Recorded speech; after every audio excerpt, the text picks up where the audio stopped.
largely on Teotihuacan, but goes beyond that to deal with pyramids as a whole and touches upon some of the technological correspondences, that is, the sorts of techniques and technologies which you find duplicated in the old and new worlds, in Mesoamerica here and in Egypt, the Egypto-Nubian complex, the Mediterranean complex. This is the subject tonight. This is a logical sequence from what we were doing last night, because what we were trying to do last night, hold on, we have to stop.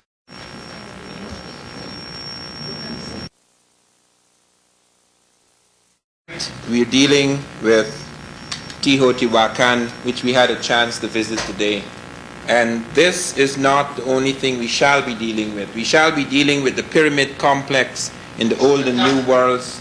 And we shall also go on to touch upon some of the techniques and technologies which seem to have passed from the old world to the new. This is a logical sequence from what we were discussing yesterday evening, because we were talking about Olmec. The Olmec is the first major civilization in the Americas.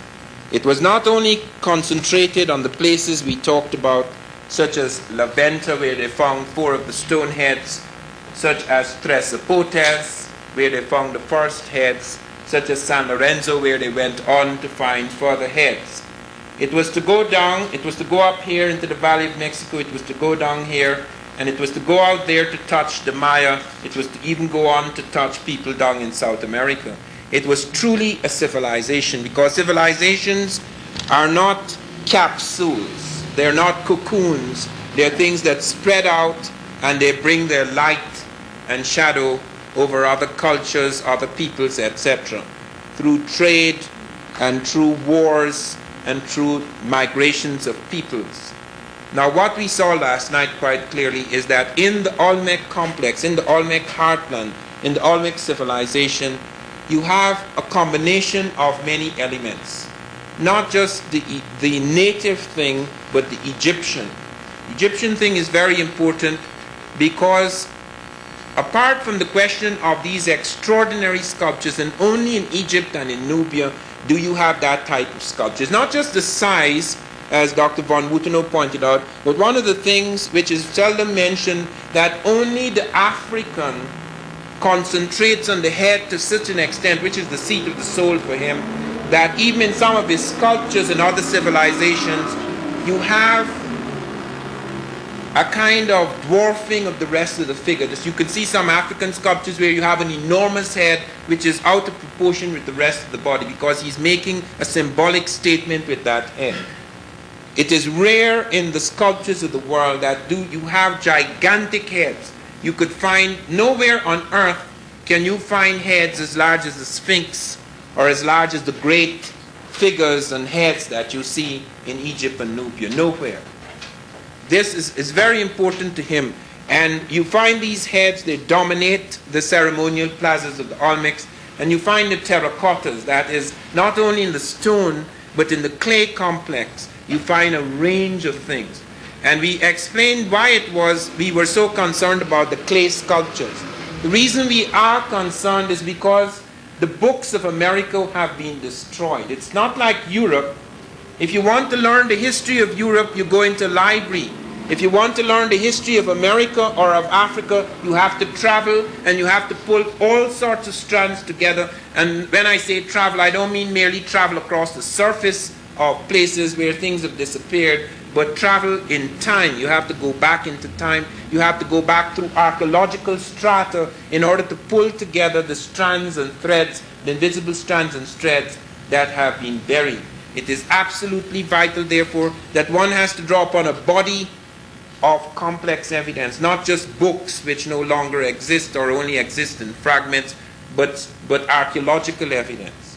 You can walk through Mexico City for 1,000,000 years from now, and you can have not the faintest idea that there was an African presence. Mexico City offers no visible evidence of an African presence.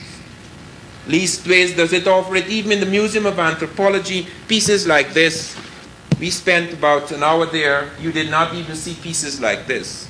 These are in far rooms. This is from the place where you just came, Teotihuacan. This is a girl of Teotihuacan. You could see even in this far period, long after Olmec flowering, the Olmec morning, in the noonday of the Mexican, which is Teotihuacan, you still see these figures coming forward amidst the great number of native figures. So that it is very important, as I say, to follow these invisible threads. Today we come to Teotihuacan. What is Teotihuacan? How did it happen? As the guide pointed out to you, as early as 2000 BC, farmers, little primitives, wandered into the area of Teotihuacan, but they had nothing to do with the pyramids. The pyramid at Teotihuacan does not begin to appear until about 100 BC, 100 years before Christ. And it grows and grows, and that whole complex grows, becomes one of the greatest cities on earth, not just in America. It is greater in size than Rome, and it is more populous than Athens in Greece of the period. Nowhere in Europe is there any city that compares in size, in dimensions, and in populace at the city we have just seen. We are only seeing the ruins of that city, and it is still being excavated. It was only 20 years ago that they reached the level where they could begin to reconstruct and to show parts of the city. In other words, that city has been buried for many, many centuries. And they have dug and dug and dug, and they've seen all sorts of things before, and now they've come down to the level where we begin to see fragments of the city.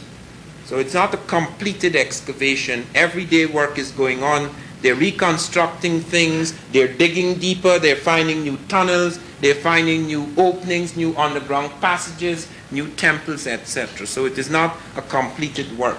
So there's a range of things left to be done. But one thing is very, very clear, that the people in that area, or the people who were to inherit it, like the Aztecs, whom the Spaniards came upon, had absolutely nothing to do with the building of Teotihuacan. The Aztecs were to come much later, and they were amazed by the extraordinary vastness, the tremendous science that must have gone into the building of that pyramid.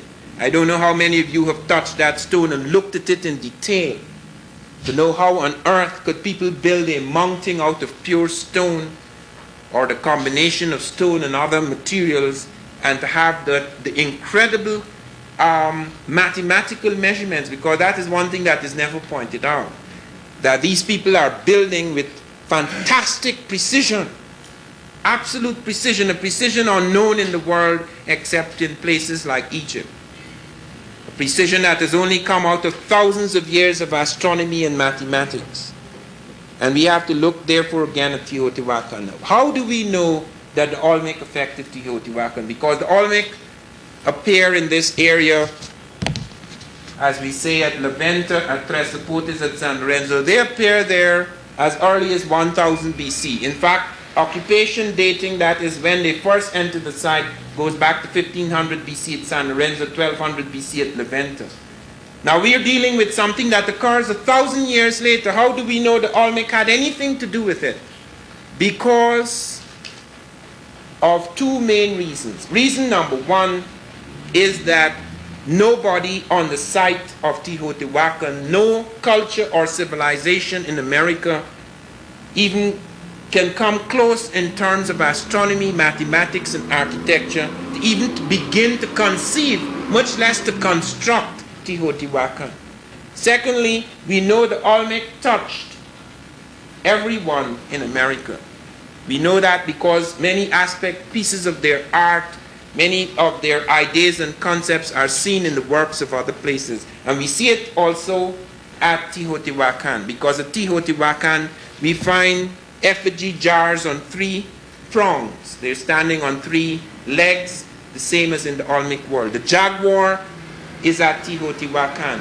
The feathered serpent, which has entered the Olmec world and begins to, first of all, stand side by side with the jaguar, and then begins to replace the jaguar, it appears at Teotihuacan. Many of the concepts that you find in the Olmec world reappear at Teotihuacan. And not only that, we have a very strange story. This is where we have a real document now that the Maya who were touched around this stage by the Olmec record that certain priest kings came from the land of the feathered serpent, which is known as Tamo-Ancan. Tamo-Ancan, it is Tamoanchan. And Tamo-Ancan means land of the bird snake or land of the feathered serpent, that these people came in and rebuilt this fantastic city with the pyramid of the sun and the pyramid of the moon. They actually say so, and they say it in the Maya language. So we have a record in the Maya language of these priest kings coming out of the land of the bird snake or land of the feathered serpent and entering Teotihuacan. Teotihuacan is a turning point in the civilization of the Americas. Not only is it touched by the mathematics and astronomy and the brilliant civilization of the Olmec, it is touched in another way. It is the first major city in America. This is the beginning of the urban stage in the Americas that we now inherit.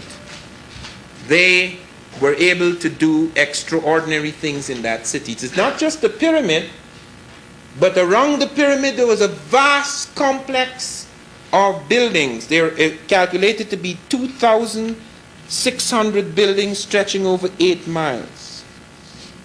2,600 major structures. Every one of those buildings, even the least of them, had 30 rooms. I'm not talking now about the nobility, which is a thing in itself too, but even the common people lived in vast complexes. You had extended families living in a huge complex with a patio in the center and surrounded by these rooms. You would have as many as 30 rooms. And that is how we were able to calculate the population and be able to calculate that there were at least 125,000 people living at Teotihuacan at the time of Cortez's arrival.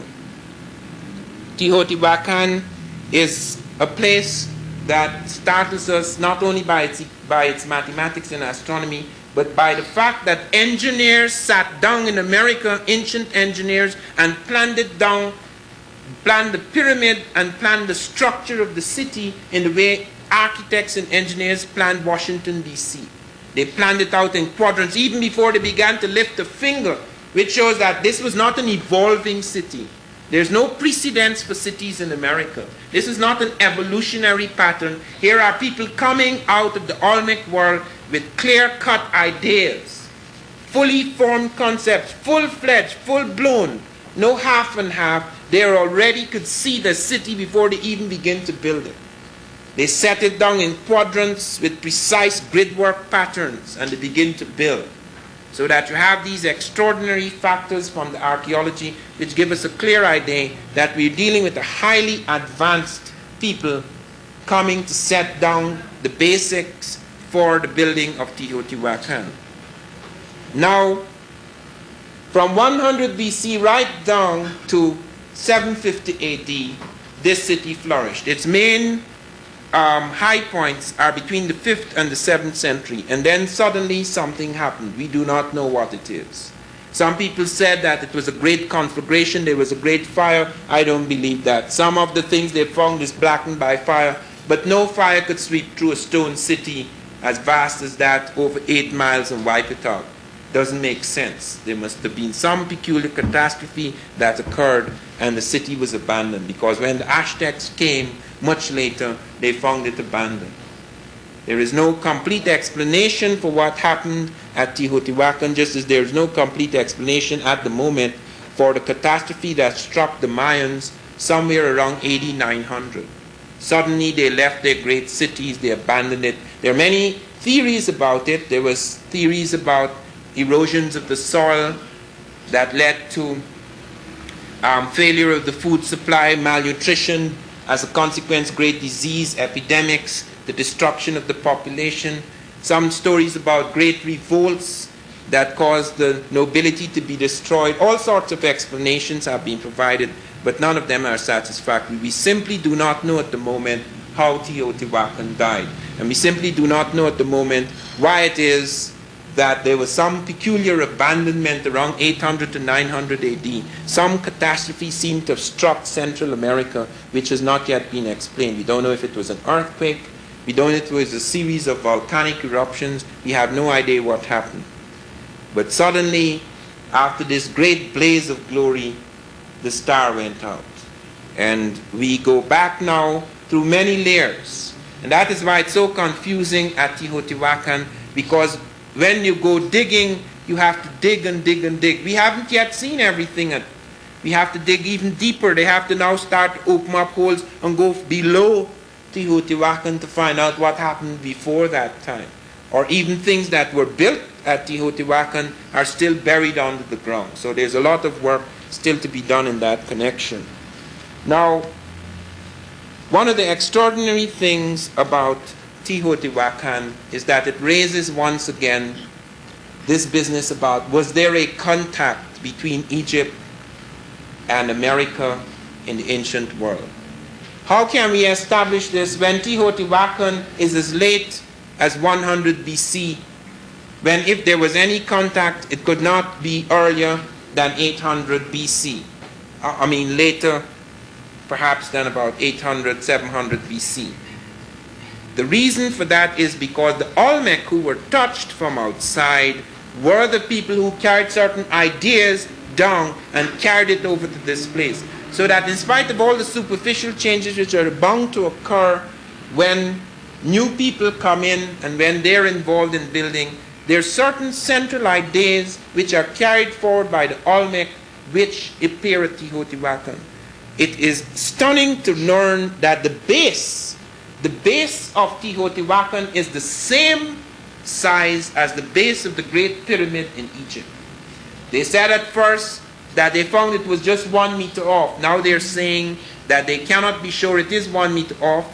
It is probably the same size because the 1 meter involves an error. That because of problems in the reconstruction from under the ground, they have left out things at the edges. The reconstruction for every 150 to 200 meters involves an error of 1%, which is equivalent to 1 meter. So that in terms of the error, you have to use the idea that that base is identical and it's not 1 meter off. And the reason why the base is 750 geographic Egyptian feet, or 800 and let me get 500 cubits, is because that is not an arbitrary length. It's not an arbitrary length. It has to do with the fact that the Egyptians use that length because that is a fraction, that is a number which is used to determine the circumference of the earth. So nothing at Teotihuacan and nothing in the Egyptian pyramid complex is accidental. These men are studying the heavens and they're translating in numbers. It is as if they're taking the numbers and making them sacred. They are translating those things they have learned into numbers, and the numbers are being translated into buildings. So every base has to be a certain proportion, even if it's not identical in size, it has to be proportionately related to something they have discovered. The temples have to be constructed in a certain way, and they start doing things which are identical. For example, the Egyptians had a habit of relating their buildings to stars and sun and moon, etc., in such a way that at certain times of the year, like for example the vernal equinox or the autumnal equinox, don't get confused with those terms, they simply mean the beginning of spring, the beginning of fall. At those times, in order to ensure that everyone knows that spring has officially begun or fall has officially begun, the light from the sky, some star or the sun or the moon, would fall on a particular object on the pyramid or in the temple they have built, and the object would appear to move. So that in Egypt you would be sitting in a temple on the beginning of the vernal equinox, and suddenly at the altar you would see an object move, or God would begin to vibrate, because the light from the heavens has struck it and creates the optical illusion of movement. The identical thing is being done in America.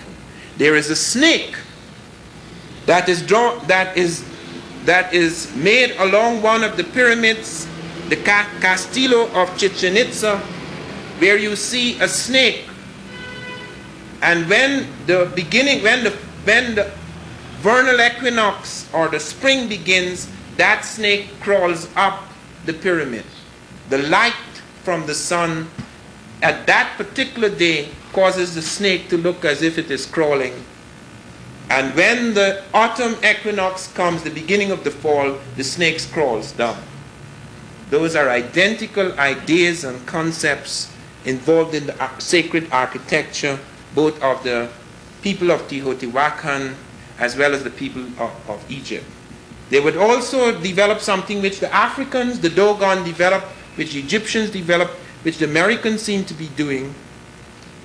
Sometimes instead of using telescopes, although the Russians have now found perfectly ground spherical crystal lenses in ancient Egypt, indicating that Egyptians had telescopes, they also used the eye as a telescope by performing functions of darkness instead of functions of light. The telescope usually uses functions of light. Certain manipulations of light are used in the telescope, but you could also manipulate darkness.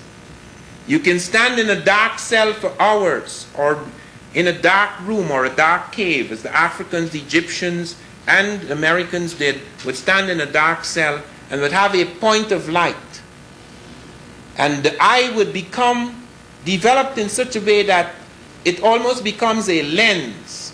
And the area of the heavens that circle of light is supposed to cover is suddenly transformed. It suddenly becomes far more precise to the eye, which is known as the dark adapted eye. Experiments have been done in China, in Academia Sinica, in 1981, to establish that this is a fact. The African seems to have an eye that has a faster shutter speed than the European eye. The European eye, its magnitude goes, I think, up to 6.4. The African eye goes up to 8.1. Not all Africans have that capacity, of course. That is something that is developed on the equator. In certain areas, such as where the Dogon were able to observe certain things, you have the eye acting as a lens under special conditions. It is not possible, however, even in the light of that discovery, it is not possible for the Dogon to have discovered Sirius B. Some of you may have heard of Sirius B. It was an invisible star. It is not possible to have discovered Sirius B with the naked eye, regardless of that fact I have just given you. But nevertheless, it explains how the Africans found out the spiral structure of the Milky Way galaxy in which our planet and solar system is. It explains how the Africans found out long before Europe about the rings of Saturn and the moons of Jupiter. It does not, however, explain how the Africans were able to track the orbit of an invisible star right up to the end of the 20th century, doing it 7 centuries before Europe. It does not explain that. In December the 4th, 1975, I published in the New York Times on the editorial page an article, Archaeology's Discovery of an African Presence in America. Some of you may have read that. It came out under the title, Bad News for Columbus, Perhaps. There was no perhaps about it. It was simply bad news. And it brought letters from all over the world, and one of the letters came from academician Sanarov of the Soviet Science City in Asia. And the Russians were very interested in what I was doing because they had been working on the other end. They had been doing detailed research in the Pacific contact. They were interested in Pacific crossings. They had never dreamed of African crossings across the Atlantic because they had taken for granted, in spite of the fact that they're not as prejudiced against Africans as Westerners are, but they had read Western books and they had taken for granted that the Africans were not involved in navigational science and were not involved in such types of migration. So they were very interested in what researches I had done.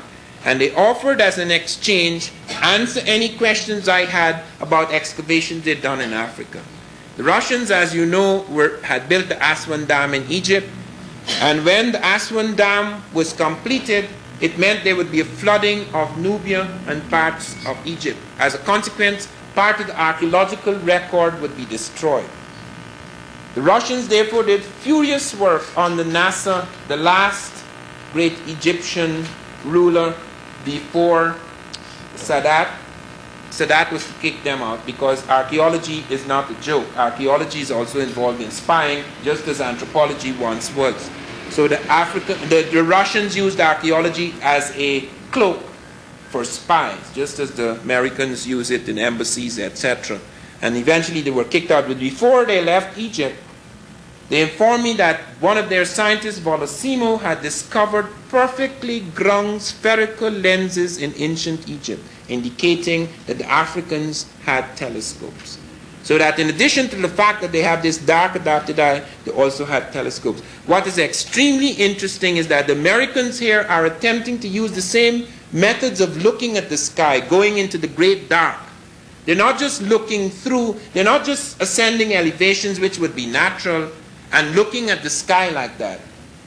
They are sitting in a dark cell. They created dark rooms in which they could accustom the eye to look out into the heavens so that you could have a far greater range and precision in the determination of the things that you were studying.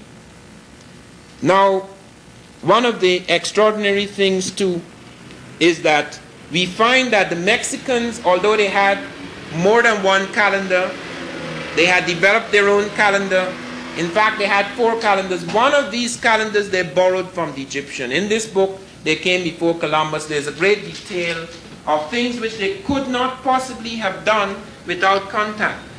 They developed among their calendars a year of 365.25 days, which the Egyptians used, which is absolutely vital for the calculation of equinoxes, solstices, zenith passages, eclipses, etc. And they were found to be doing some very extraordinary things, which occurs in my book, where I speak of the Mexican year began upon the 26th of February, a day celebrated in the era of Nabonassar, which was fixed by the Egyptians 747 years before the Christian era for the beginning of their month Thoth, corresponded to the meridian of the same day. Now, I'm not going to read all of that, but I want to point out that you have a whole number of things here, a whole set of relationships here, in which they are following the Egyptians. Now, look, if you are standing and looking at the sky, there are certain things you're going to see regardless of which part of the world you are. For example, if they find Sirius A, that is natural. Sirius is one of the brightest stars in the night sky. After you talk about the sun and the moon, you naturally go to the brightest star. So if the Americans discover Sirius and they use it as a base for establishing certain things, you cannot show that they were related to the Egyptians in the least. Anybody can do that. But if the Egyptians look out into the sky and they say, I see a serpent catching its tail in this constellation. I see a crab in that constellation. I see a virgin in that constellation. I see a ram in that constellation. And then the man thousands of miles away is seeing a ram and a crab and a virgin and a serpent catching its tail, and there's no such thing in the heavens. Then something extraordinary has happened. And that is something that you cannot argue with. That amidst all their calendars, they were taking things, they were doing things which were identical with the Egyptians among the other things they were doing. I want you to note this, that I do not agree with von Woutenau and I do not agree with Rafik Jairazboy. I agree with von Woutenau on most things, but I do not agree with them when they say that Olmec civilization was created by Egyptians coming into the Olmec world around 1100 BC. That is absolute rubbish.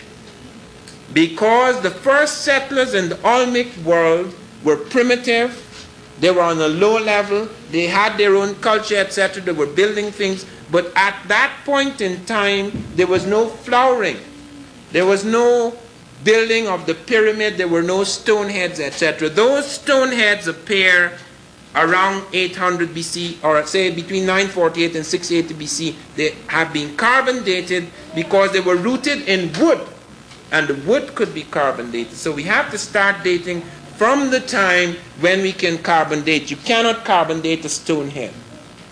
Another thing that both Jairazboy and von Woutenau say, which is not true, is that the pyramid at Levante is not a pyramid, it's a volcano, that these guys were trying to build a volcano because they were interested in gods of the underworld, and the volcano is where the god would go in and disappear. That is not true. The reason why that pyramid does no longer appear like a pyramid, it has a cone and it is a mountain, but the reason why it has depressions is because it was made of clay.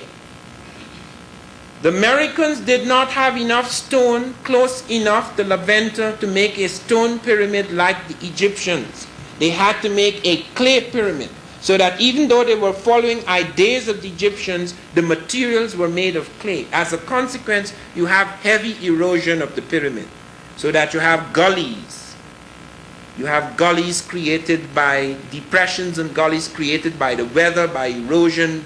This is a swampy area, etc. So it looks like a fluted cone. And they use that, say, that is a fluted cone. They say it's not a pyramid. It's just like our good friend today, and I don't mean him any harm because he has done his best, calling Teotihuacan pyramid. He says it's not a true pyramid, it's pyramid-like. Now I want to deal with that because that is something that is used to show that there is no connection between Egyptian pyramids and American pyramids. What does he mean by pyramid-like? What he means to say is that that pyramid has steps and a flat top, whereas the Great Pyramid of Cheops in Egypt does not have that step formation and it does not have a flat top. It's a conical or true pyramid. The Egyptians, however, began building step pyramids. The Egyptians did not build true pyramids. They built step pyramids. The first pyramids are all step. And when they started to build true pyramids, they have x-rayed them and found the steps inside. In other words, they built step and covered the steps and made true. Because it is easier to arrive at the ratio of run to rise, what is known as the seced of the pyramid, the cotangent. To get the seced of the pyramid perfect, it is easy to build the steps and then cover them. So that when they x-rayed some of the pyramids, they found the step at the core. The step is at the core of the structure. Not all of them have those steps, but you have many of them which still have the steps. And in the period which I speak about, that is the period of contact, the Egyptians had not been building pyramids since 1600 BC. They have no right, therefore, to be building pyramids in America or even instructing Americans 800 BC. But it is exactly in that time that the Nubians bring about a renaissance or revival of pyramid structures. They take charge of Egypt and they return nostalgically to the architecture and astronomical relationship to architecture that you find in classical Egypt. That is the reason why. That is the reason why you find this resurgence of the pyramid in the world at that time. It resurges in Egypt in the twilight zone, in the sunset, and it resurges in the dawn. The sunset of Egyptian civilization and the dawn of American civilization is on the same stratum. People coming out of that the evening of one world and entering the morning of another. That is why we speak of the Nubian evening and the Olmec morning. There are other things here that are extremely important and should be noted about the correspondences between the Egyptians and Americans as we see at Teotihuacan. We find that the windows in the pyramids and the temples adjoining the pyramids or connected with the pyramids all function as astronomical sighting chambers. We have found that they're not built anyhow. They all have relationships. They all have relationships, just like the mathematics they're using all relate to things like circumference of the earth, all relate to various things they have discovered about the movement of the planet around the sun, about its relationship to the moon, or the relationship of the various planets in the solar system. Now I want to say something about this book. Many of you who get involved in pyramids will find that there are two very useful books. One is called Mysteries of the Mexican Pyramids by Peter Tompkins, and another one is called Secrets of the Great Pyramid. Let me warn you, however, that Peter Tompkins is A man who is very good in terms of bringing a vast amount of stuff together, but he himself sometimes does not realize what he's doing. For example, I was amazed to find that he has read nothing on the Olmec. He knows that the Olmec influenced Teotihuacan, but he says that the Olmec, he goes so far as to say that the Olmec were influenced by white Phoenicians coming with black slaves. He admits there were blacks in America before Columbus, but he thinks that those stoneheads were slaves. How on earth could a people who are not building monuments to their kings build monuments to their slaves? So that the same idea about the black, which persists in the modern world, is in his head. And he got that from Constance Irwin. That is not his own idea. He got that from Constance Irwin, whom I dealt with before, and they came before Columbus, whom I dismissed, in fact, showing what was relevant, because there is this Afro-Phoenician thing in Carthage. It's in a later period, and the Phoenician is not master of the African at all. The African is not his slave. Why, if the Phoenician were the master, why should they just carve the Phoenician type in a stele, and the African type is dominant and powerful? Even Jairus Boy cannot deal with that.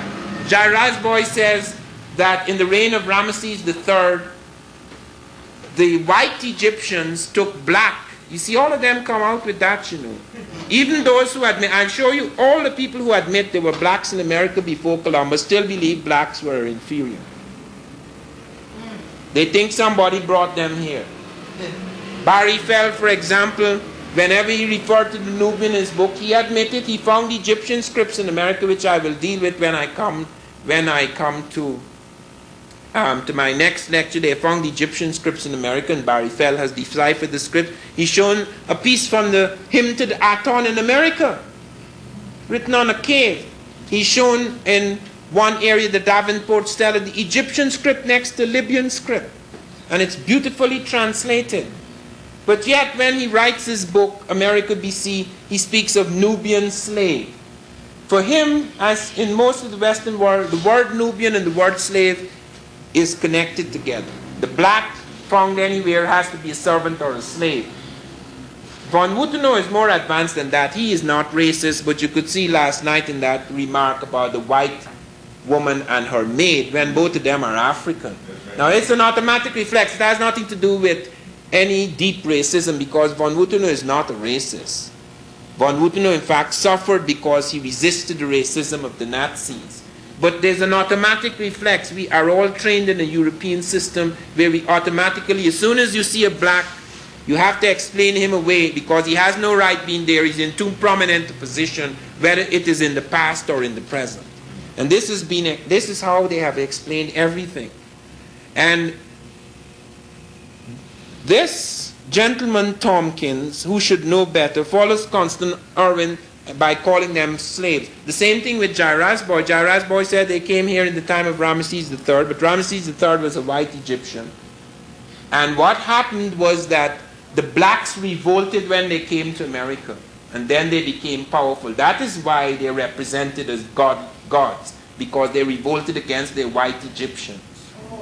Okay, that is his theory. You see, he has to go into all of that. Because then what Wiener did the same. Leo Wiener, without Leo Wiener, who is the godfather of this subject, neither my work nor von Wutenau's would have developed. We had to go to Wiener first. I had to go and study all he did in order to dismiss him, in order to show that it is not true, what is true and what is false. I did not throw away the baby with the bathwater. Wiener is a very good linguist. I was able to show connections through his work. But I was also able to show that everything he said about plants was not true. And I was also able to show that what Leo Wiener was saying was that blacks were in America before Columbus, yes, but the Arabs brought them here. And that what they had brought to the Americans was not their own, is what the Arabs had given them in trade and diffused to them. Even their magic, he said, was Arab. Imagine that. Well, nobody went, so even the guys who were interested in primitive Africans at least give them some credit for their magic. He's even suggesting their magical ideas are Arab, and that they merely were a conduit for another man's, in other words, they came here, yes, but they were merely conducting another man's cultural electricity. And the same thing with Jeffries, MDW Jeffries in South Africa. When I was writing They Came Before Columbus, I discovered a South African professor from Witwatersrand University who had shown that maize had traveled to Africa before Columbus. They had found American maize, which comes out of places like Teotihuacan and other American cities and other American farms, etc. It had actually come into Africa. Even the name Mahiz had been found among some African languages. And I started a correspondence with him. He didn't know I was black because there would be no correspondence then. He heard the name Van Sertima. He thought I was another Afrikaner, Dutch Afrikaner. So we started corresponding, and I read everything he had written on the subject. And then after I gained his confidence, he started to write very frank things. He said, Van Sertima, surely you would agree that if the yam, the colocasia, and the Negro, all West African items were found in America before Columbus, someone must have brought them there. In other words, the item Negro must have been brought by someone, a human being, white. In other words, with all his admission, like Wiener, that blacks were in America before Columbus, they were still saying the same thing. Yes, they came before Columbus. But as Tompkins says, and as Irwin says, and as Wiener says, and as Jeffries says, they came as slaves. Still, in other words, all they were saying is, okay, you guys came before us, but you still came as slaves because you are an eternal slave. I can't associate you in my mind with anything else. And if you brought any civilization, it was somebody else's because the Egyptians ain't black. So if you brought Egyptian civilization and mathematics and astronomy, you merely stole it from the white Egyptians and brought it over to the poor Americans. That is basically the cast of mind. It's very important that I should note this and that you should be aware of it because it's going to come up in various forms. Like talking about pyramid-like. When I was attacked in the New York Times, the same thing came up, that Van Sertima is confusing step pyramids with true pyramids. And that in America, all pyramids are step, and there are no step pyramids in Egypt. And in America, all pyramids are temples, whereas in Egypt, there are tombs. This is an absolute lie. There are many major pyramids. Every major pyramid in Egypt has a temple complex adjoining. So the temple is not separable from the tomb. And it is not true that in America, in ancient America, the pyramids were simply temples and not tombs. They have found skeletons. You don't hear about it. They have found skeletons at Teotihuacan. They have found urns. They have found an Egyptian sarcophagus at Levanta in the heart of the Olmec world, 800 BC. On that same platform where the four of the stone heads were found and where the first pyramid is found standing at the head of the complex, they found this miniature step pyramid and they found this sarcophagus. In other words, all the elements of the Egyptian, the sarcophagus for the burial, this miniature step pyramid and the true pyramid are found in the same context in association with the stone heads with an Egypto-Nubian helmet. It's not royal, as von Wutenow was saying. The royal cap is different. The helmet has a flap falling along the ear, and it is different from the skull cap of the Nubian, though it may have had some kind of influence on that military Egypto-Nubian helmet of the period. Now, there are other things that one wants to point out that are really quite extraordinary. A mathematician named Hugh Harleston in 1972 began to look very closely at the pyramid of the sun, the pyramid of the moon, and the citadel, and he began to and the pyramid of Quetzalcoatl, etc., and began to find that even though there were differences in the terms of the sizes, that they had the same ratio as in Egypt. Like if there was a 1-2-3 ratio, like if you have 21, 42, 63 units measured in the Mexican, it would correspond to the 48, 96, 144 units of the Egyptian. In other words, if they built a step and they had to decide now how high would the next step be. It would be the same relationship. They would build a relationship they would have a numeric thing built into the pyramid that would be similar to what was happening in Egypt. In other words, look at this building. It is obvious that the architect who built this building must have been affected to some extent by the architects of the 20th century. He may build a unique building in the sense that the building that was built before by him or by the architect who influenced him may not have gold-plated windows. But the square structure, the way he sets up the columns, etc., would carry certain structural ideas into it. That you can find out. Let me give you an example from linguistics, because I find that this is one of the hardest things for people to understand. I went to study the dialects blacks were using in Charleston, South Carolina, in the Gula Islands, like St. John, James Island, etc. I had to update the work of Lorenzo Turner, a black linguist, who showed that African Americans living off the sea islands were using about 4,000 to 5,000 African words secretly, that only about 30 to 40 African words actually survived in their English, but they had secret names, African names, that involved a memory of 5,000 African words. And he traced this.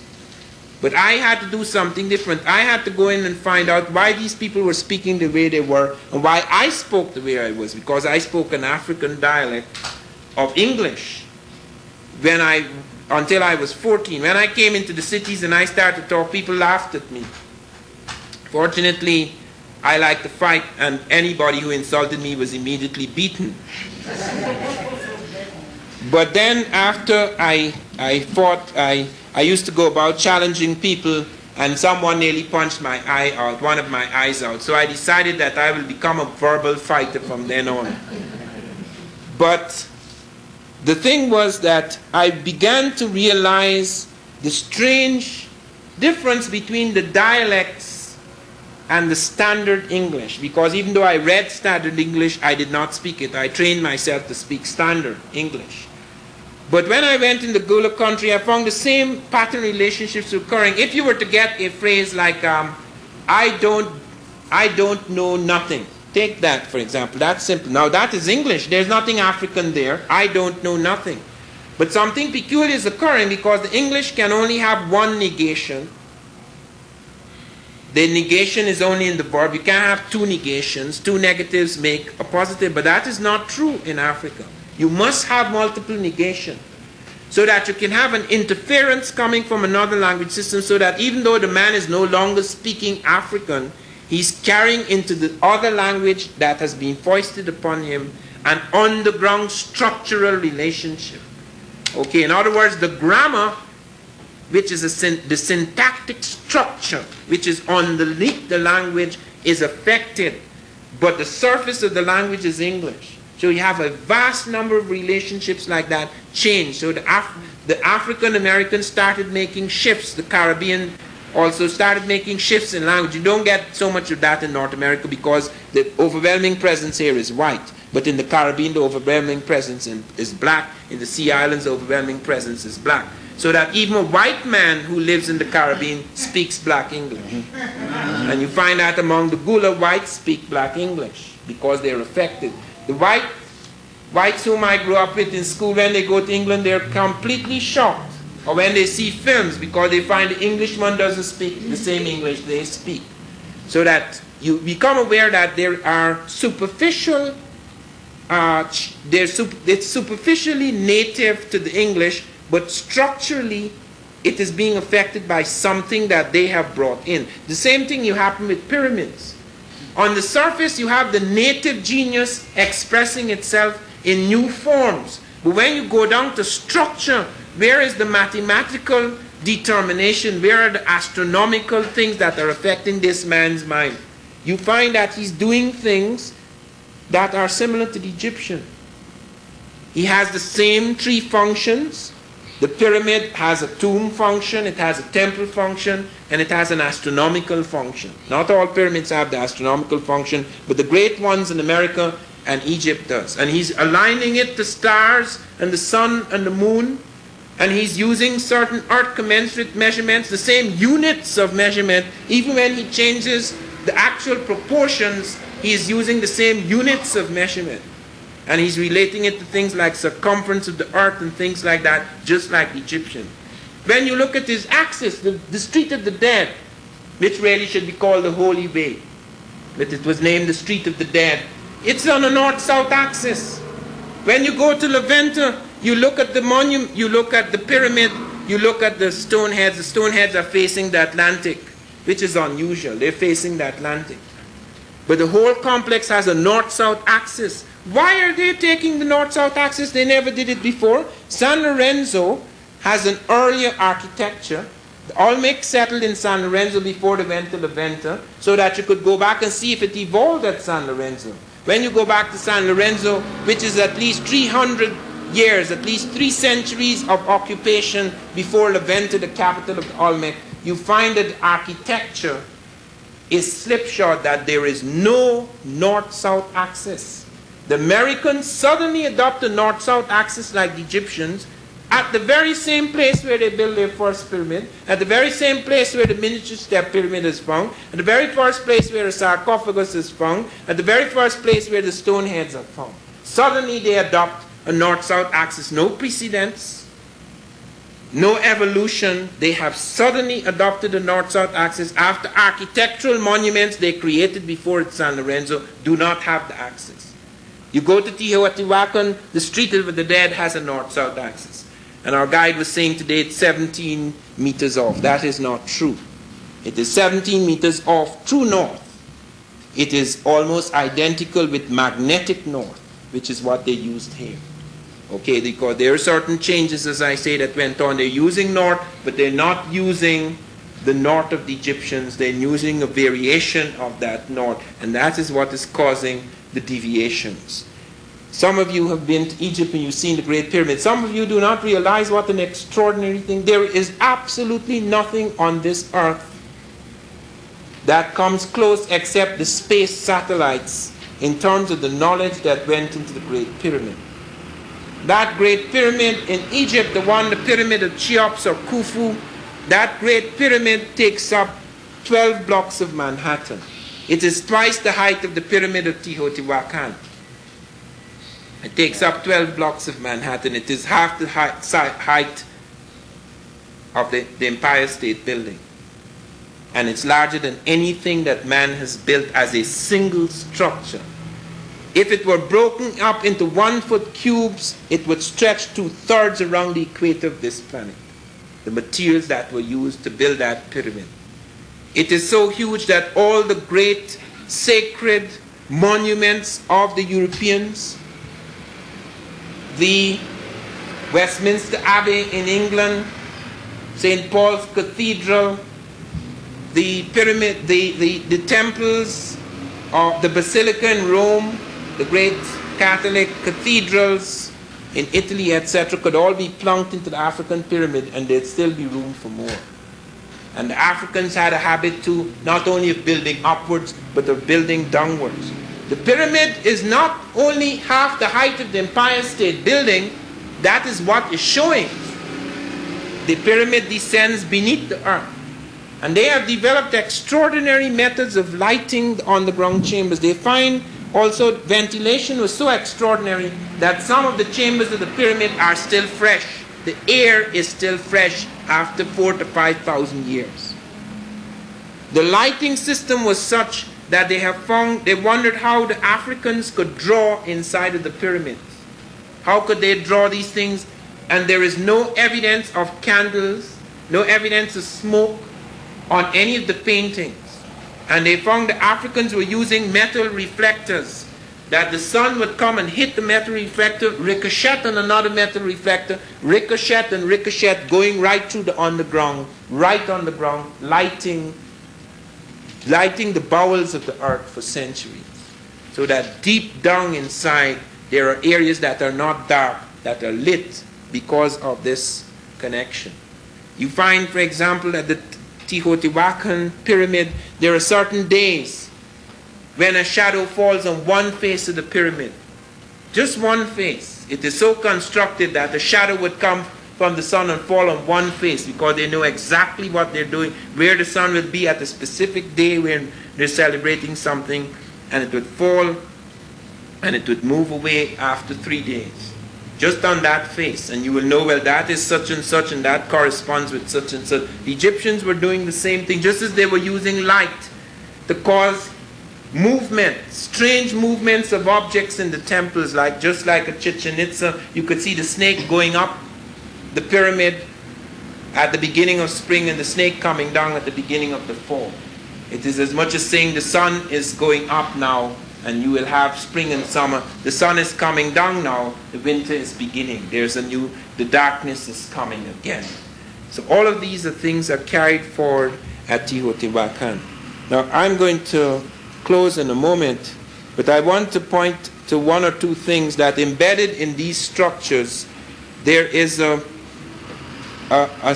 alphabet of deeply fundamental numbers which are used throughout the ancient world. There is no part of the old world where this is used without evidence of the Egyptians affecting it. As you know, the Europeans began to use things the Egyptians were using because Alexander attacked Egypt around 320 BC. Alexander attacked the Egyptians. The second of arc is African. All of these things are embedded in those structures. All of those are earth commensurate measurements that grew out of their extraordinary astronomy. And this is carried over into the world of Teotihuacan. Let me close by saying Teotihuacan was a transitional phase. It is the noon because nowhere in America did any city rise to such heights. And this is a transition. And one of the extraordinary things we find, this is the last time in the world of America that the jaguar appears. After Teotihuacan, the jaguar disappears forever. And you find the plumed serpent appears. Now, as I showed you last night, that while it is true that the plumed serpent is something that you could find, the serpent representing the sky and heaven, and the snake representing the earth, etc. Nowhere on earth, on the crowns of the kings and the priest kings, nowhere on earth do you find the snake and the serpent so co-joined as among the Olmecs, in Teotihuacan, in Noventa, in those places, and in the Egyptian world. So there we have a whole series of correspondences that we find very difficult to dismiss. I'll leave it for that at the moment, and I would be very happy to answer questions. Thank you very much.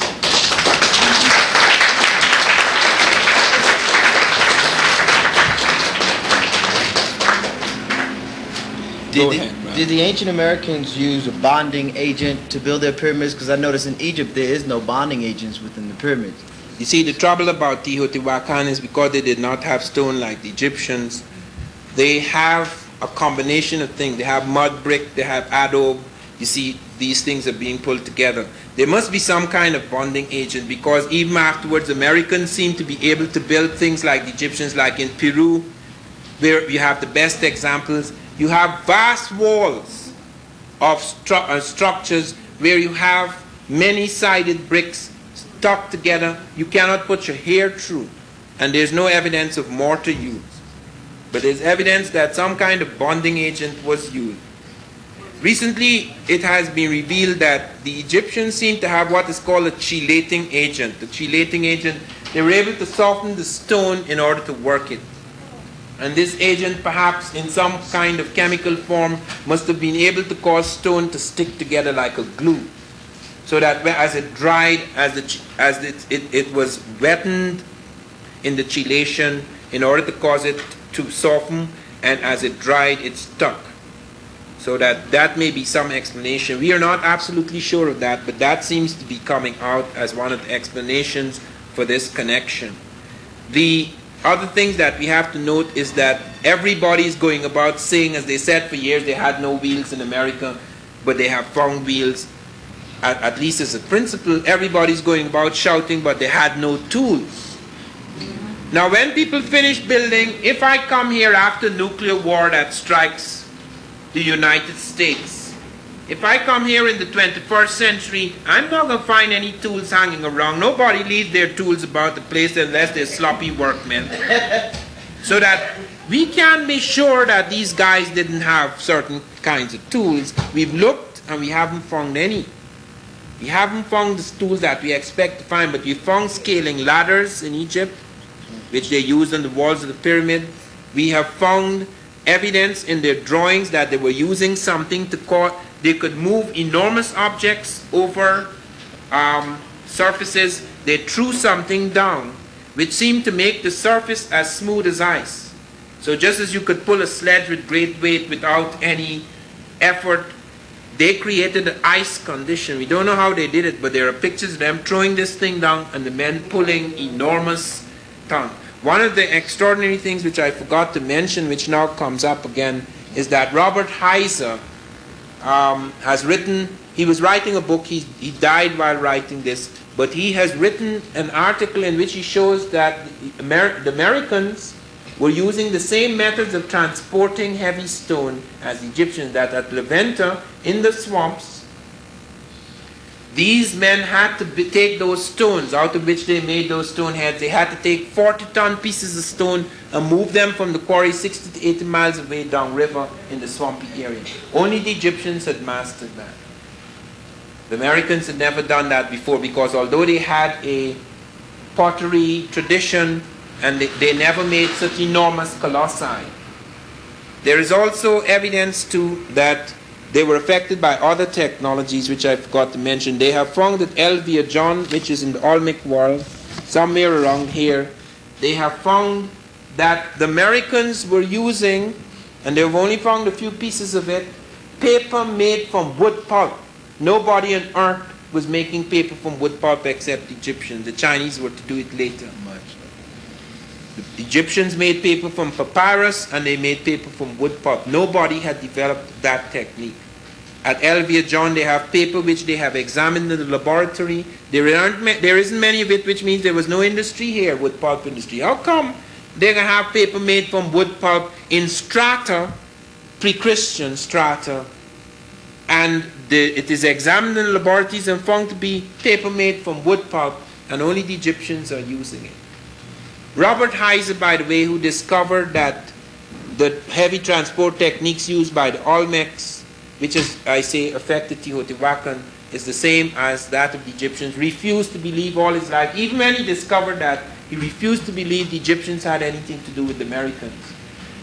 Recently, however, two black photographers, one of their names is Raymond Chandler, have discovered, I do not know how, and I will find out soon. They don't want to tell me because they want to make some sort of deal with me. But they have discovered the posthumous papers of Heiser. And among the papers, they found this stone head, the photograph of the stone head with braids. Heiser is a man who surprised me, because when I discovered in the Virgin Islands, some years ago, I discovered a script which was deciphered by Barry Fell at Harvard, and then it was confirmed by the Libyan Department of Antiquities in Libya. I found to my surprise that Heiser had found the same dot and crescent script in the southwestern United States. But he kept quiet about everything he found. He wrote it down in his diaries, but he would not reveal it to the public because he was afraid of losing his reputation. Now you have to take this very seriously, because when I was attacked by the New York Times, a man who I knew nothing about, Dr. Clarence Wyant, one of the oldest American archaeologists, he's now in his 80s, he's like Von Wutenau, he's in his 80s, he came to my defense. I didn't even know the guy. And then he called me to see him and he said, look, I am the oldest Mesoamerican archaeologist. I am the man who was sent out to Tres Zapotes to discover the first stone head. When it was found in 1858, I was sent out by the Smithsonian to recover the head. Matthew Sterling is given the credit, but I was his personal secretary and I went out into the field. Sterling came later. And then I went on to Levanta and I found those stone heads, and along with Sterling. And he said, every man who was in that camp, when we found those stone heads, every man was convinced there was an African presence in America. He says, I'm the first man in the Americas to write a PhD on Tres Zapote's pottery. I'm the first person to comment on it. And he says, look at my book. This is a landmark in anthropology now. Look at this African. Look at this African. Look. But I say you do not say it is African. He says, I'm not a fool. Look at you. You're in your 40s, and these people are going to hang you up before you're dead. I am going to risk my reputation. I'm doing a PhD for the Smithsonian in the 1930s, in late 1930s. I'm going to risk my life by telling them there are Africans in America before Columbus. He says, no one coming out of that field except Sterling. And Sterling said it cautiously. He said it has amazingly Negroid features, and he left it at that. He said, nobody would say anything. Now I can speak because I'm dying. These are my last years. I can speak. Nobody could touch me. I'm not even in the field anymore. I'm in parapsychology. So I want you to be aware of the fact that many of these people are very afraid, even when they find things. Look at the new find, what is perhaps the most important single find in African civilization, the find of a kingdom just outside of Egypt at Kustal in Nubia in the Sudan.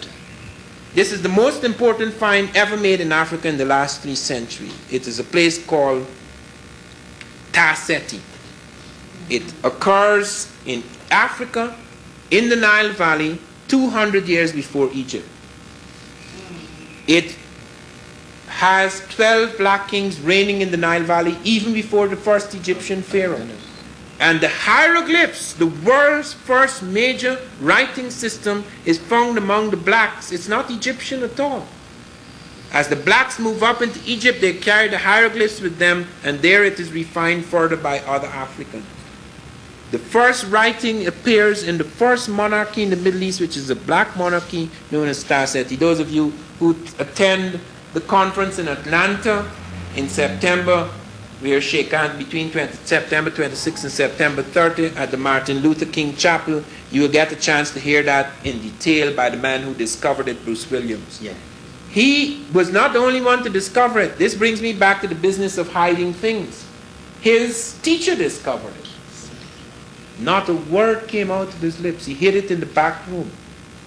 He discovered a stone incense burner showing the Horus symbol, showing the falcon god, Horus, showing hieroglyphic inscriptions, all Nubian, showing a black king sitting on the throne, the unmistakable crown of the late Egyptians, etc. He said not a word, because all his life he had written books about Egypt in which the black was pushed in a corner to the 25th dynasty, to learn that the Nubian was not only in the evening, but in the dawn of Egyptian civilization, went against all he had written, all he had known, all he had believed, all that his colleagues had done.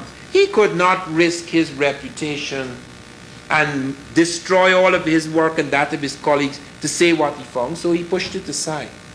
It is when he died, Bruce Williams took it out of the back room and started to talk about it. Of course, he is too kind to say that his master discovered it and kept quiet about it. In fact, he goes about saying, we took 15 years to put the pieces together. That didn't take 15 years to put together. It was there. It wasn't smashed up. The pots and the other stoneware vessels had to be put together, but that was intact. From the time it was found, it was there. It was clear. But they would not speak about it. Everybody rushed down into the Nile Valley when Aswan Dam was about to flood. The British, the Germans, the Americans, the French, the Russians. Only the Americans were lucky. They found a significant find. They found a cemetery which they call Cemetery L with 33 tombs. And it was a vast royal complex from which they picked up these things. Sorry to go on. I can't remember your question, but I did answer it. Yes, go ahead. Thank you. The Americans should have made that find, and the Germans or the Russians made that find. Do you think the impact would have been different? No, if the Russians had made it, it would be unfortunate because the Russians do not communicate what they find. I found out from the Russians about that because they were exchanging information with me. They wanted me to tell them everything about Africans crossing the Atlantic because they didn't know, they didn't have anything on that research. So that was an exchange of information. But they have found many things that they would not talk about. It was a specific question I asked them about this business, about what they had found that could be helpful to me in the development of ideas about African civilization. And then they even asked me, what are you asking? They wouldn't answer a broad question like that. So I stuck to the thing about the Dogon and the Egyptians and things like that, and then they came back with the telescopes. But the Russians would not say anything. Okay, and if there was the Germans, well, the Germans would have pushed it around. The Germans have the largest African studies department in the world. You can't beat them at that. I had to pay the Germans $2,000 for the Olmec stone heads, for permission to use the photographs of the Olmec stone heads. The Germans have the copyright. You could go about and take pictures, but you can't get pictures as good as the Germans, what they have in their archives. So that, I mean, if it were a German find, it would have been circulated. Yes. Questions, Dr. Baxter. One, if the pyramids were built to house at least 125,000. No, not the pyramids. The city The around city. the pyramids. Yes. It's 8 miles long, and it contained 2,600 structures. Yeah. I was referring to that. How do you suppose nothing of their remains have been found? You mean the bones and things like that? They moved. Well, even where they may have moved to. Well, they have found burials, but you see, the thing that they're arguing about is burials in the pyramids. They don't quarrel about burials in the complex, where people are living. Of course, people die, you must have bones, okay? So they have lots of bones around there. That doesn't bother them. What they're worried about, what he was trying to say yesterday, is that at the pyramid, at Palenque, there's the only burial they have found, and that is not true. That's like King Tut.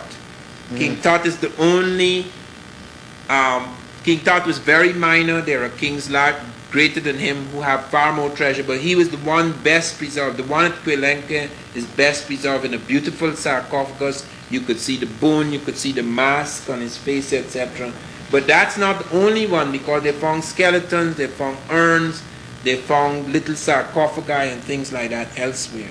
But the people themselves, you have vast amount of bones and things like that littered about the landscape, but not in the pyramid. They haven't been able to find all the tunnels in the pyramid at Teotihuacan. How long do you suppose it would have taken to build such a city? Well, they started around 100 BC. It reached its height, as I say, between the 5th and the 7th centuries. I don't think anyone knows when they stopped building. Because with those things you add and add and add, like the Great Pyramid of Cheops, it's now calculated that it took 30 years to build the Great Pyramid of Cheops. How vast was the workforce at Teotihuacan, and how much time they spent in it, how long it took, I don't think that has been fully calculated. And just to mention, in terms of how history is still being, trying to be destroyed, they are relating that Egypt is not even in Africa. Yes, I know.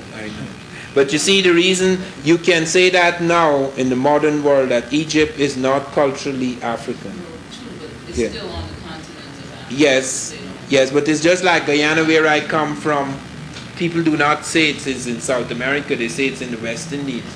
Because my dialect is West Indian, my culture is West Indian, my music is West Indian, my food is West Indian, my dress, other than the English dress, is West Indian. So that it is not in South America, it is geographically situated there.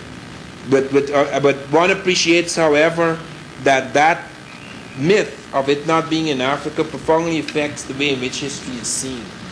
Yes. Dr. Van Sutherland, to what extent are African governments becoming involved in this quest for the ancient African past, and say even dealing with Mexico over some of the types of problems Professor Van Woodrow mentioned last night that he had? Well, you see, Africa is in a very bad situation at the moment. They don't have time to bother with anything other than bread and butter. I had expected something to be done by the Nigerians because at one time they had the money to do it. They could have spent the money to do this sort of thing, but they were more interested in building big buildings and getting more Mercedes-Benz, you know, until Shagari was overthrown. At the moment they're trying, though, in some of the universities in Nigeria, there's a genuine attempt, because I was invited by one of the new universities, I can't even remember the name of it, Port Harcourt, to revise the history curriculum. But I got a letter and I responded favorably, and I never heard about it again. The guy who perhaps suggested it is no longer in power. I don't know. That's a dicey situation. That is tragic, though. It is absolutely necessary that one gets to Africa. But you see, it's very difficult because there is an interference with communication. Look, this book is not in Africa. No. There are a few African. You know why it is not in Africa? Because the British control the English-speaking market. This book is in French West Africa. You know it's a paperback in French West Africa. It's a paperback in the French Caribbean. It's a paperback in French Canada. But it's not a paperback in English. Even in America, you can't get it in paperback. But the French would do that. The French did that with my literary essays. My literary essays are not published in English world. Nobody even knows about them. That I was known as a poet in the French world and the German world. Even in Russia, I had poems translated. But English would not distribute my poetry. So that it's not in the English language. The same thing with They Came Before Columbus. You can only get it in hardback. For 7 years it's in hardback. But you can't get it in paper because they would not put it in paper. They're hoping that it will die in hardback. Yes. Does anyone know of the works that Watt had been working on? Although I know some of his works were destroyed, of course, but No, are there any kind of records of I don't know. I think I can respond to that. Yes. I was In Ghana Ghana at the for time. last year, Before Dr. Du Bois' death, while he was working on the Encyclopedia Africana. That too was a project that was fraught with a lot of conflict because of the concept of having an encyclopedia on Africans, prepared by Africans. There was considerable hostility from all universities in the Western world. As soon as Dr. Du Bois died, one of the first things that white scholars who made their lives as Africans did was to work on the second, the African government, not after Dr. Du Bois died, after Kwame Nkrumah was overthrown in 1966, which was a couple of years after Dr. Du Bois died, to stop the Encyclopedia Africana project. Much of the material that they had collected was scattered, and they had not yet begun the actual writing. The next thing that happened was that UNESCO began to do a history of Africa, which used some of the same people, but also used European and American white scholars to do it. The Ghana government continued to support an Encyclopedia Africana project, but not with the same concept, and I believe that 2 volumes have been published called A Dictionary of African Biographies, kind of like a comic strip. And that's it. That work has virtually perished. So even the widow doesn't have any. Well, Mrs. Du Bois died in 77 or 78, but the work was still being collected. They were collecting basic data. Dr. Du Bois was a very meticulous scholar, so they had filing cabinets upon filing cabinets full of basic data on Africa. They had commissioned certain African scholars who would be doing the articles, but they never got to the stage of actually preparing a volume. And the Ghanaian who took it over completely changed the concept and issued a compendium of biographies of people from just a few African countries in the first volume. But it's not an encyclopedia.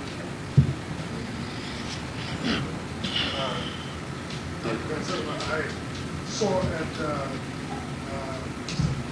Mr. place last night a book, The Jews in the Americas. And I was wondering, one is he Jewish?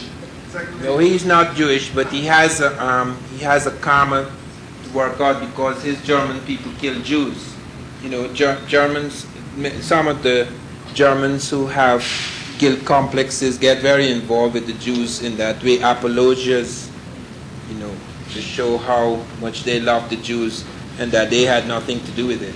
I found lots of modern Germans like that. No, but von Wuthenau's interest in the Jews springs from the fact that there are two reasons. First of all, von Wuthenau is of the belief that everybody came here. Blacks, Jews, Irish, Vikings, Japanese, Chinese, you name them. This is a cosmos, okay? But he's also aware of the fact too that nobody, I mean, he's an old man, nobody supports his work financially. And if he writes a book about the Jews, he can be sure that he will get money, because as soon as the Jew finds there's a book about him, he's going to come running with his pocketbook. Could you take that off the record?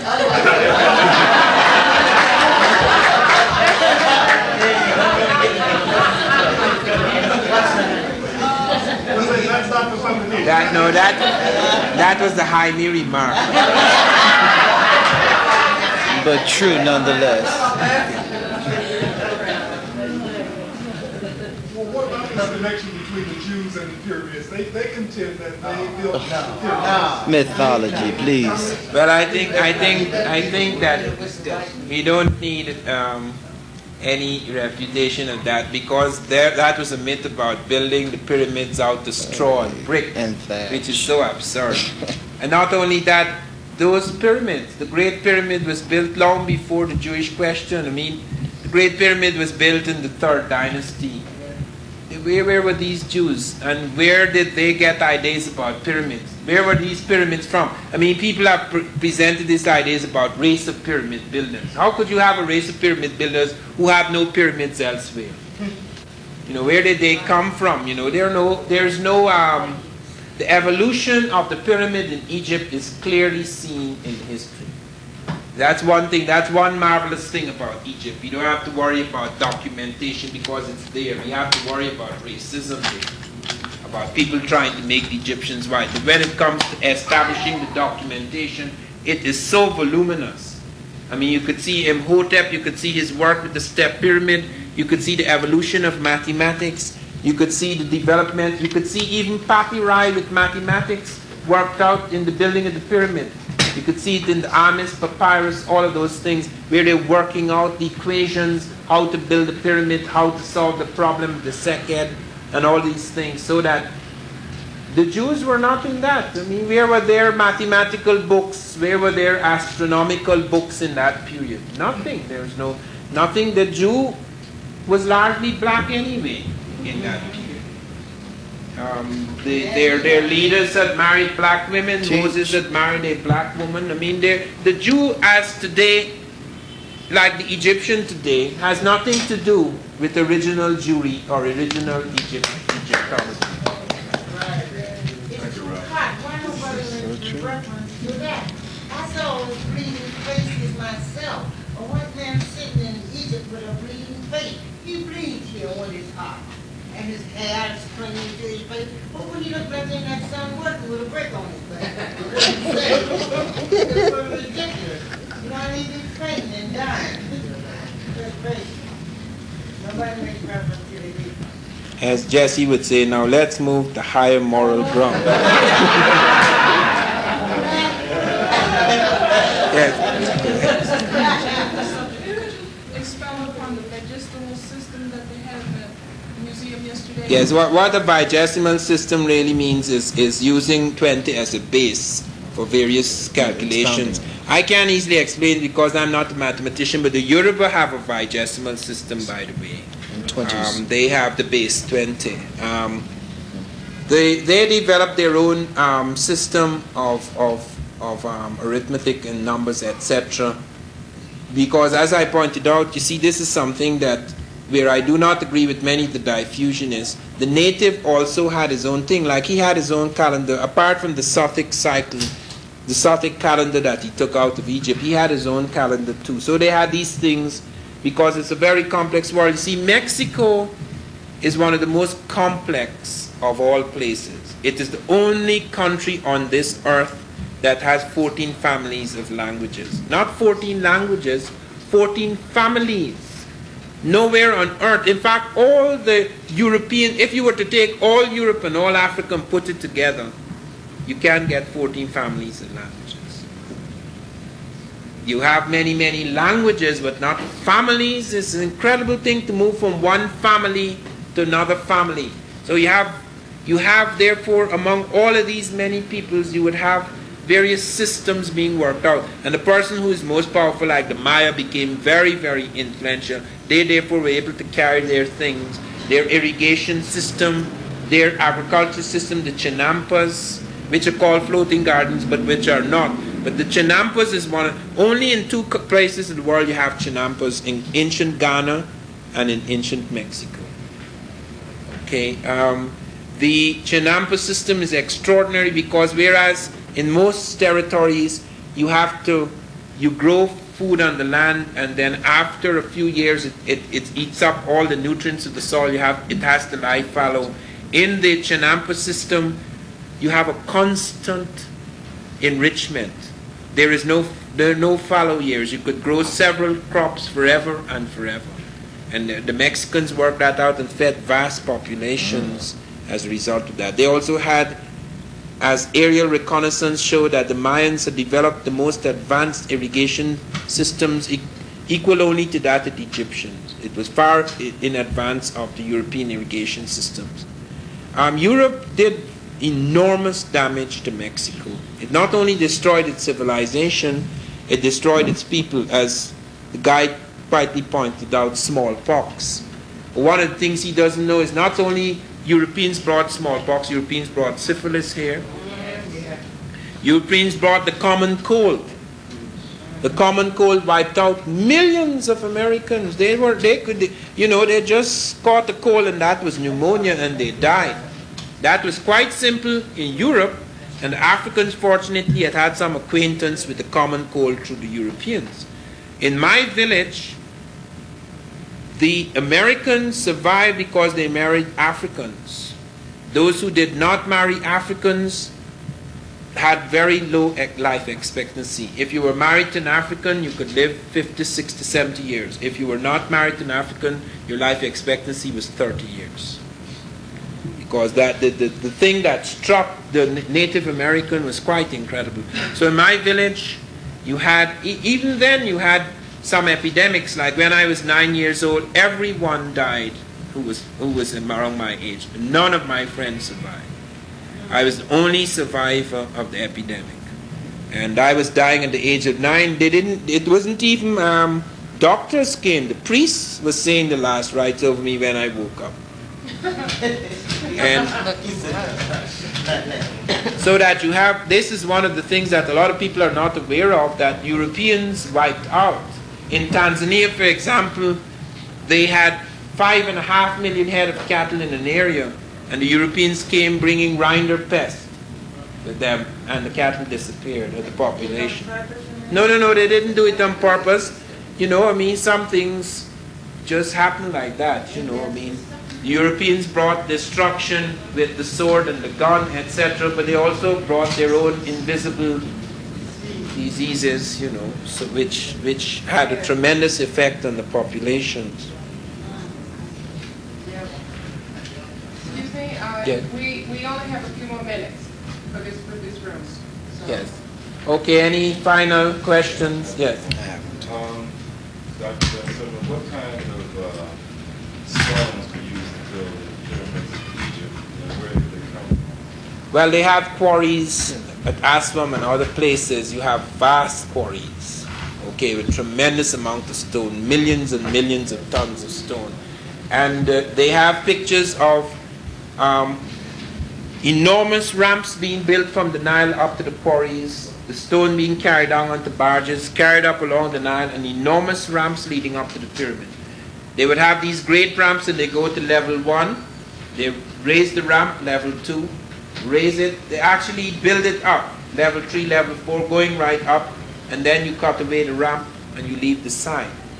And they have scaling ladders, they have ramps, they have sledges, they have all of these things. When they talk about tools, I don't know what on earth or those are tools.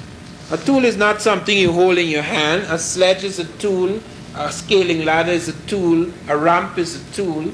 You know, something that could move heavy objects by throwing a chelating agent is a tool. All those are tools. What they're talking about is they don't have tools like us. Okay. Yes. Was there any other, I mean, I know that there are pyramids like in Peru and other places in South America. Yeah. Was there any other African influence in any other? Oh yeah, there's African influence in South America, but I wouldn't deal with that in Mexico.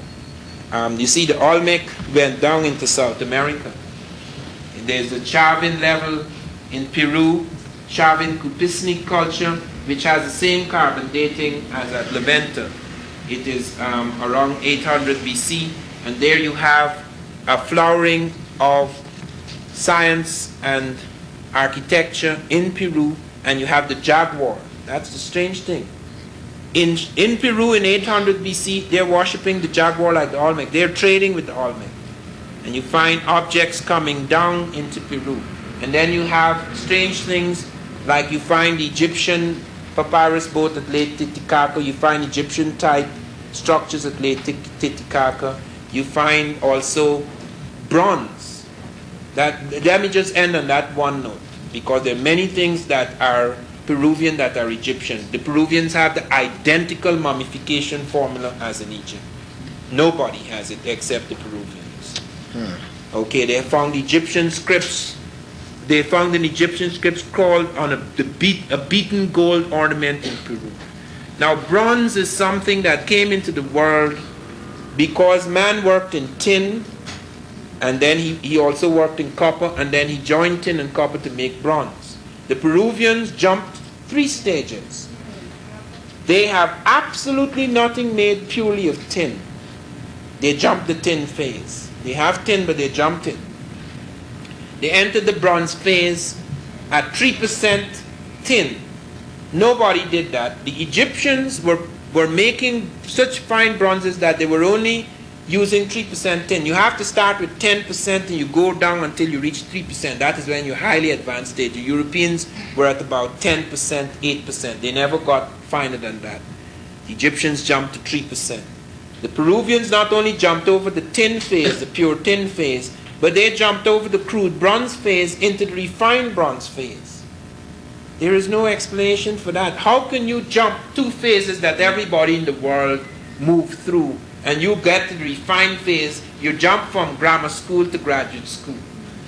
That's the same thing at Teotihuacan. All these peasants around here, they never built any major thing, and then suddenly an enormous pyramid appears with all the astronomical knowledge, the circumference of the earth, geodetic markers, studying stars from dark cells, using those peculiar ideas, functions of temple, tomb, geodetic marker, living clocks with things arranged in such a way that the light comes from the heavens and cause snakes to move, and temples and gods in the temples to vibrate and things. All of this knowledge suddenly, without precedent, without evolution, you have that situation in Chavin Cupisnic culture in Peru, where you have a number of things which cannot be explained in terms of evolution on the ground. In terms of the archaeological strata, you don't have precedents. You just have sudden efflorescence of these traits. Thank you very much. Thank you.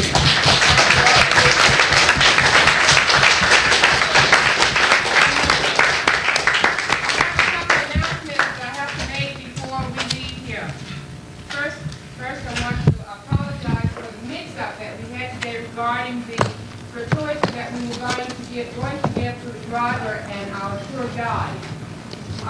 We were actually supposed to collect 200 pesos from each for both of those people. And in the future, that's what we will do. Tomorrow we will be leaving for Villahermosa, and we will have a tour guide there and a driver. So, and then on to Oaxaca and the same thing. So if you can just give 200 pesos per person. Per? Oh, per person. It's only $1. Do not think so. It's $1. Okay? Now, okay, is that clear? All right. Now, first, here's the first announcement. Tomorrow at 2 o'clock, we will meet in the lobby to be picked up, to be taken to the airport at 2 o'clock. Tomorrow at 1 o'clock, set your luggage outside the door so it can be picked up and brought downstairs. Your luggage, the pieces that you cannot carry in your hands. Those that you can carry in your hands, please pick them up, take them with you. But set your luggage outside at 1 o'clock and the bellboy will come around and get them. That's the first one. Take care of all of your room service costs that you have tomorrow or tonight, if you made any. Please, so that you won't be running around tomorrow trying to do it. Oh, here is something that I remember from last time. I don't recall if this happened in Villahermosa, but I do know in Oaxaca, the rate exchange is